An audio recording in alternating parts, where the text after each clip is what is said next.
ఆ రోజు రాఘవయ్య గారు ఆలస్యంగా ఇంటికి వచ్చారు. ఏమండి ఇంత ఆలస్యమైంది అంటూ మంచినీళ్ళు అందించింది ఆయన భార్య అన్నపూర్ణ. ఈవేళ అమ్మాయికి మంచి సంబంధం వచ్చింది. చాలా కలిగిన కుటుంబం. అబ్బాయి బిజినెస్ చేస్తూ చాలా సంపాదిస్తున్నాడు. ఒక్కడే కొడుకు. అన్నీ బాగున్నాయని రేపే పెళ్లి చూపులు రమ్మని ఆహ్వానించాను.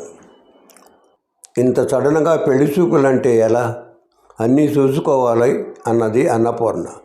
మంచి సంబంధాలు మనం కావాలనుకున్నప్పుడు దొరకవు. ఒరే అబ్బాయి, రేపు మీ అక్కకి పెళ్లి చూపులు ఏర్పాటు చేశాను. మీ ఇష్టం నాన్నగారు. కూతుర్ని కూడా అడిగాడు. మీకు ఎలా అనిపిస్తే అలా చేయండి నాన్నగారు. తన కూతురు తన మాటకు ఇచ్చిన గౌరవం చూసి పొంగిపోయాడు. మరుసటి రోజు పెళ్లివారు వచ్చారు. అమ్మాయి చాలా బాగుందని చెప్పారు. మా స్టేటస్ తగ్గట్టుగా పెళ్లి ఘనంగా జరగాలి అన్నాడు అబ్బాయి తండ్రి. తప్పకుండా మీరు ఎలా చెబితే అలా చేస్తామన్నాడు రాఘవయ్య. ఇంకో వారం రోజుల్లో మంచి ముహూర్తాలు ఉన్నాయట మా పంతులు గారు చెప్పారు. ఆ ముహూర్తానికే చేద్దామన్నాడు పెళ్లి కొడుకు తల్లి తండ్రి. ఇంత తక్కువ సమయంలో అంటే మేము అన్నీ చూసుకోవాలి కదా అండి అన్నారు. మీకు ఆ భయం అక్కర్లేదు. కళ్యాణ మండపం మేమే బుక్ చేస్తాం. ఇంత డబ్బు ఎలా సర్దుబాటు చేయాలో అర్థం కావటం లేదు. ఒకసారి మా వాళ్ళతో కూడా మాట్లాడి చెబుతానంటూ లోపలికి వెళ్ళాడు రాఘవయ్య. ఇంత డబ్బు ఎలా సర్దుబాటు చేస్తామండి అని అన్నది అన్నపూర్ణ. అందులో ఆలోచించడానికి ఏముంది? మనం ఇల్లు అమ్మేద్దాం. ఇల్లు అమ్మేసి ఎక్కడ ఉంటారు నాన్న?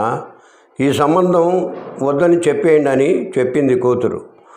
రాఘవయ్య కుటుంబ సభ్యులు బయటకు వచ్చి, ఇప్పటికిప్పుడు డబ్బులు సర్దుబాటు కాదు కనుక మా ఇల్లు అమ్మేస్తాం, ఆ ఏర్పాట్లోనే వచ్చాం. పంతులు గారు ఈ కార్యక్రమం మొదలుపెడతాడు. తాంబూలాల కార్యక్రమం తర్వాత పెళ్లి కొడుకు తండ్రి, మీరు ఇల్లు అమ్మటానికి ఎక్కడికో వెళ్ళనక్కర్లేదు, మేమే కొనేస్తాం. ఆ డాక్యుమెంట్స్ ఇచ్చేస్తే పెళ్లి తర్వాత రిజిస్టర్ చేయించుకుంటాం అన్నాడు. ఎవరికైతే ఏంటి, ఎవరికో ఒకరికి అమ్మాలి కదా, ఉండండి కాగితాలు ఇప్పుడే తెచ్చిస్తాను. లోపలికి వెళ్ళి కాగితాలు తెచ్చిచ్చాడు. ఇప్పుడు మా దగ్గర 10 లక్షల క్యాష్ ఉంది. ఒరే రాజేష్, చెక్కు రాసి ఇచ్చేయి, మేము ఇక బయలుదేరుతాము అంటూ బయలుదేరుతారు. రాఘవయ్య గేటు దాకా పంపించి వచ్చాడు. చెక్కు రాసి ఇచ్చి, మరి నేను వెళ్ళొస్తాను మావయ్య గారు అంటూ, మీ అమ్మాయి చేత మంచి కాపీ ఇప్పిస్తారా?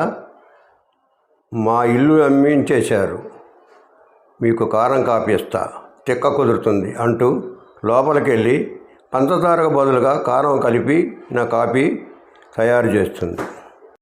మాది చాలా డబ్బున్న ఫ్యామిలీ. వచ్చిన సంబంధాలన్నీ మా ఆస్తి చూసి వచ్చినవి. మాకు మీలాంటి ప్రేమించే మనుషులు కావాలి. కూతురు కోసం ఇల్లు అమ్మేసిన తండ్రి, అక్క కోసం తన ఆస్తి హక్కును వదులుకున్న తమ్ముడు, మీకోసం అసలు పెళ్ళి వద్దనుకుంటున్న కూతురు నిజంగా ఆదర్శవంతమైన కుటుంబం.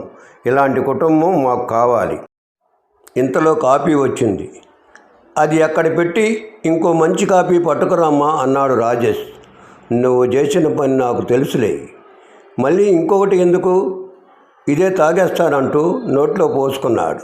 కెవ్వుమని అరిచాడు. అబ్బో మంట, మంచినీళ్ళు అంటూ అక్కడే ఉన్న బాటిల్లో నీళ్లు తాగేశాడు. తన మనసుకు నచ్చిన అమ్మాయితో పెళ్ళి కుదిరినందుకు ఆనందంగా ఇంటికెళ్ళాడు.